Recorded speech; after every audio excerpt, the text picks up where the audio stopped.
វាសួរលោកព្រំបូនខ្ញុំចង់ដឹងព័ត៌មានពីទាក់ទងទៅនឹងការដែលរដ្ឋបាលខណ្ឌរិស័យកែវលោកបានចុះបបនៅថ្ងៃនេះតើក្នុងគោលបំណងអ្វីហើយមូលហេតុអ្វីបានជាលោកធ្វើការរៀបរៀងហើយឃើញដំណោះស្រាយប្រហែលថ្ងៃអីនៅនឹងសាលាខណ្ឌ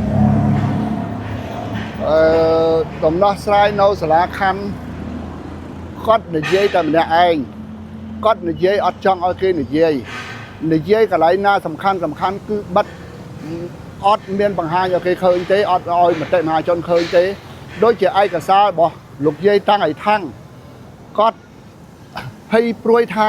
អាជ្ញាធរខណ្ឌហ្នឹងទៅទទួលស្គាល់គេថាព្រំបោព្រំអូនហ្នឹងដីរួមគ្នាហើយគាត់ភ័យឆ្លន់ឆ្លោចចៃណាកាំងបេះដូងស្លាប់គាត់រត់ទៅប្តឹងអាជ្ញាធរខណ្ឌឲ្យទប់ស្កាត់ហើយគាត់យកឯកសាររបស់យាយតាំងឲ្យថាំងហ្នឹងយកទៅវាយគាត់វិញបែរខ្នងទៅវាយគាត់វិញថាគាត់ទទួលស្គាល់ថាដីគាត់នៅជាមួយព្រំបោណាថាគាត់និយាយអញ្ចឹង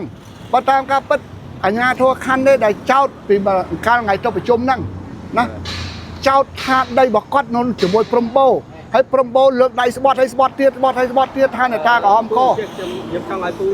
ជួយជម្រាបជូនអំពីសារបានរឿងនេះបន្តិចមុនដំបូងដើមឡើយវាយ៉ាងម៉េចហើយរហូតដល់ដំណាក់កាលចុងក្រោយនេះខ្ញុំខែដូចខ្លីៗឲ្យពូដើម្បីដីហ្នឹងដំណាក់កាលមុនដំបូងខ្ញុំទិញពីតាមែនមានកាំងអ៊ីកែវឡាយគាត់អ្នកឈួរស្មោះឲ្យដីហ្នឹងមាន8932ការ៉េក៏ប៉ុន្តែឲ្យកែវឡាយឈួរស្មោះឲ្យក៏ប៉ុន្តែដោយសារគាត់ឈួរស្មោះឲ្យហ្នឹងដោយសារខ្ញុំរវល់อะไรនៅកាណាដាហើយដល់អញ្ចឹងទៅខ្ញុំមិនមានសិទ្ធិឈួរស្មោះនៅនេះទេខ្ញុំឲ្យបងខ្ញុំជាបងថ្លៃជាមួយបងស្រីខ្ញុំបង្កើតឈួរស្មោះឲ្យក៏ប៉ុន្តែដល់ពេលត្រឡប់មកវិញគាត់ក៏បានកាត់ឈ្មោះហ្នឹងឲ្យមកខ្ញុំគឺព្រំបោតែម្ដងដោយ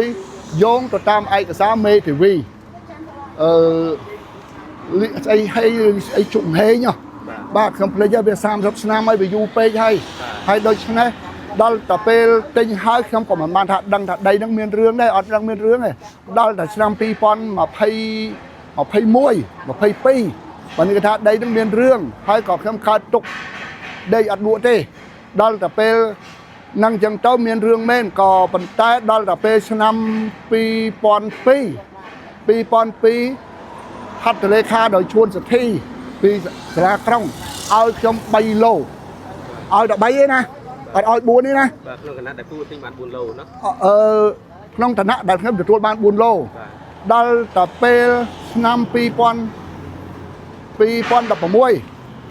ប្តឹងទៅអាជ្ញាធរជាតិគាត់ថែមឲ្យខ្ញុំ1ឡូទៀតដោយឈ្មោះព្រំបោហេតុតែនៅលើដីរបស់គាត់8932ការ៉េហ្នឹងគឺថាជាណូនៃការចាក់ចេញឲ្យថែម1ឡូទៀតបាន4ឡូតែឈ្មោះព្រំបោតែម្នាក់ឯងទេរហូតមកដល់ឆ្នាំ2020ណាព្រំអូនមកមូលបកាច់ថាដីហ្នឹងអាជ្ញាធរជាតិបានរួមគ្នាជាមួយព្រំបោដោយយោងឯកសារពីអាជ្ញាធរខណ្ឌដែលចេញដោយអត់មានឯកសារយកទៅឲ្យតុលាការកំពូលគាត់មើលហើយក៏គាត់ច្រឡំគាត់ក៏កាត់ឲ្យព្រំអូន2ឡូទៅក៏ប៉ុន្តែឯកសារទាំងឡាយដែលមានឯកសារយោងពីក្រសួងចេញពីសាលាក្រុងចេញពីទីស្តីការគណៈរដ្ឋមន្ត្រីគឺឲ្យខ្ញុំតែម្នាក់ទេអត់មានឲ្យនរណាទាំងអស់មិនមានឲ្យយាយតាំងឲ្យថាំងមិនមានឲ្យព្រំអូនអត់មានទេហើយបើសិនអាជ្ញាធរខ្ញុំនៅនិយាយពាក្យដដែលបើរកឃើញថាដីនឹងមានព្រំបោមានព្រំអូនមានតាំងឲ្យថាំងខ្ញុំឲ្យដីនៅទាំងអស់អត់មានទុកទេខ្ញុំឲ្យទាំងអស់បាទក៏ប៉ុន្តែក្នុងនាមដែលថាបើរួមមិនឃើញទេត្រូវតែដោះស្រាយឲ្យក្រុមគ្រួសារខ្ញុំផងហើយលោកយាយតាំងឲ្យថាំងនេះគឺដីដូចខ្ញុំនិយាយដដែលអញ្ចឹងដីគាត់នៅខាងកើតផ្លូវបាទនៅភូមិបឹងឈូកសង្កាត់គីឡូម៉ែត្រលេខ6ខណ្ឌរសីកែវប្រកាន់ដីលេខ27 313របស់ខ្ញុំឯនេះកែវឡាយឈួរស្មោះឲ្យនេះទិញពីតាមែនមានប្រកាន់ដីលេខ1014 1009បាទគឺដីពីរហ្នឹងខុសគ្នាខាងនេះនៅភូមិទួលប្រពេសង្កាត់ទួលសង្កែខណ្ឌរសីកែវបាទ ដំណាក់កាលចុងក្រោយមូលហេតុអីបានខាន់គាត់ចង់ធ្វើការបិទនៅលំងទីតាំងដីរបស់ពូដែលមានសជនរស់ឲ្យស្រាប់ គាត់ខ្ញុំមកដឹងមូលហេតុអីដែរមូលហេតុអីដែលមកបិទដីរបស់ខ្ញុំដែលសម្ដេចដេចចូលហ៊ុនសែនគាត់អនុញ្ញាតឲ្យហើយឲ្យមកខ្ញុំហើយ4ឡូហ្នឹងខ្ញុំទទួលយកហើយដោយហត្ថលេខាដោយប៊ិនឈិនបាទហើយខ្ញុំអត់ដឹងថាមូលហេតុអីមិនមកបិទដីហ្នឹងបាទហើយគាត់ចុះហត្ថលេខាឲ្យទៀតប្រកបអាជីវកម្មនេះបាទប្រកបអាជីវកម្មនេះមិនមានអីត្រូវមានត្រូវអីដីទៅពាក់ព័ន្ធខាងនេះអ្នកជួលដីហ្នឹងគាត់ថាគាត់បានធ្វើអាជីវកម្មស្នើសុំទៅដល់អាជ្ញាធរខណ្ឌនោះហើយខ្ញុំក៏បានដឹងរឿងហ្នឹងដែរក៏ប៉ុន្តែគេនិយាយប្រាប់អ្នកជួលគេអ្នករត់ការដើម្បីប្រកបអាជីវកម្មបាទអញ្ចឹងក៏ខណ្ឌបានអនុញ្ញាតឲ្យប្រកបអាជីវកម្មនេះហើយរយៈពេលប្រហែលឆ្នាំហើយរយៈពេល3ឆ្នាំហើយបាទហើយរយៈពេល3ឆ្នាំនៃការអនុញ្ញាតឲ្យបើកអាជីវកម្មហើយមូលហេតុអីបានថាចុងក្រោយនេះបានចង់បិទទីតាំងកន្លែងនេះទៅយោងទៅលើហេតុផលអីបញ្ជាក់នៅខ្លឹមសារអីខ្លះឥឡូវបើអញ្ចឹងអូនសួរហ្នឹងខ្ញុំក៏អត់ដឹងដែរខ្ញុំនឹងសួរសម្លើយហ្នឹងទៅអាជ្ញាធរខណ្ឌវិញថាមូលហេតុអីដីនេះខុសអីបើព្រមបោព្រមទទួលយក4ឡូហើយណាតែម្នាក់ឯងណាហើយរឿងអីមិនជាចង់មកបិទអាជីវកម្មរបស់គាត់ព្រោះអីព្រមបោធម្មតាខ្ញុំទៅជួយម្ដាយខ្ញុំអាយុ84ហើយគាត់ពង្វេងដុំហើយខ្ញុំទៅជួយនិយាយឲ្យយោបល់ឲ្យគាត់ព្រោះអីគាត់ជាជីវិតចុងក្រោយហើយដូច្នេះអាជ្ញាធរខណ្ឌត្រូវទៅដោះស្រាយគាត់ដីគាត់1ឡូដីគាត់មកប្លង់នៅកន្លែងនេះពេលដែលទៅប្រជុំនៅសាលាខណ្ឌមានបានជំរាបសួរទៅលោកអាបាល់ទេថាមូលហេតុអីដែលចង់បិទទីតាំងនេះខ្ញុំបាត់បានសួរទេកន្លែងហ្នឹងអត់ទាន់បានសួរគេដល់យើងសួរបាទហើយដីរបស់លោកយាយតាំងឯខាងនោះនេះខ្ញុំចូលទៅនេះមានមកប្លង់នៅហ្នឹងអាជ្ញាធរដកយកអស់លីងអត់មានបានមកកន្លែងទេគាត់នៅតែកន្លែងប្រកបអាជីវកម្មរបស់គាត់ថ្មម៉ាបហ្នឹងប្រកាសដៃលេខ27 313ហ្នឹងគាត់មានមកកន្លែងហ្នឹងគួរណាស់តែដោះស្រាយឲ្យគាត់ផងគាត់រស់នៅនឹង21ឆ្នាំហើយគេរស់នៅក្រោយអស់នេះ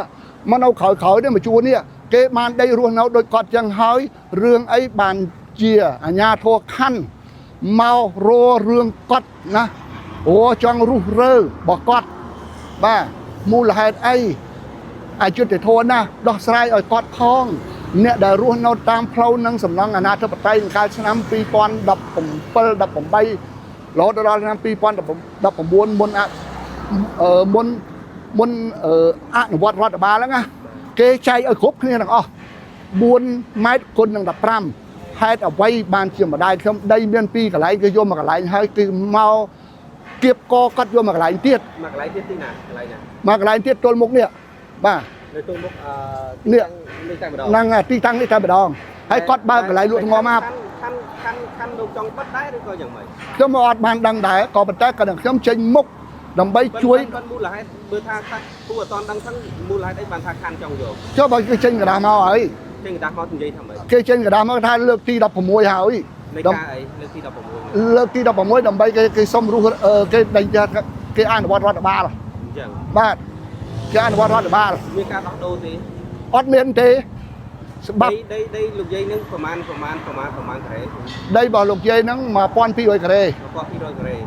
បាទដែលខាន់បានដកហូតមកកន្លែងហើយឥឡូវចង់ដកហូតមកកន្លែងនេះទៀតហ្នឹងហើយដកហូតមកគាត់មកកន្លែងហើយនោះនេះអាហ្នឹង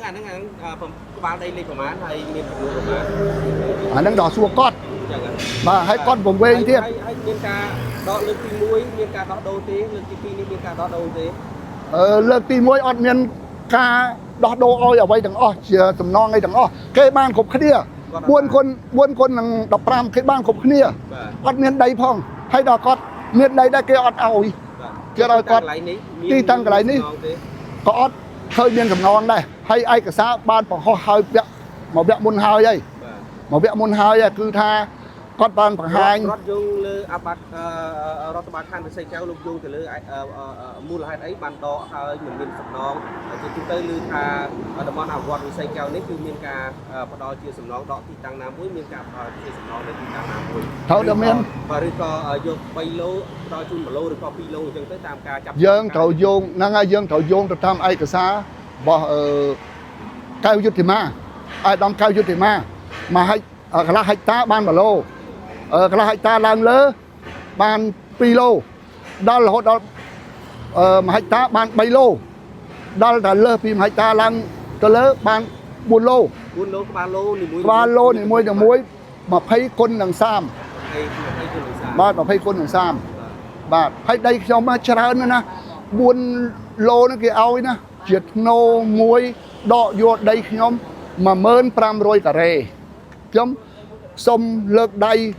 ដល់សំពះដល់មតិមហាជនទាំងអស់ខ្ញុំនិយាយនេះខ្ញុំនិយាយការពិត ហ៊ានទទួលខុសត្រូវខ្លួនឯង ហ៊ានទទួលខុសត្រូវខ្លួនឯងហើយបើសិនណានិយាយខុសអត់មានឯកសារណាគេ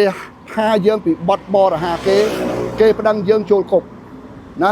ដូច្នេះខ្ញុំនិយាយសូមមតិមហាជននិងសម្ដេចថ្នាក់ដឹកនាំទាំងអស់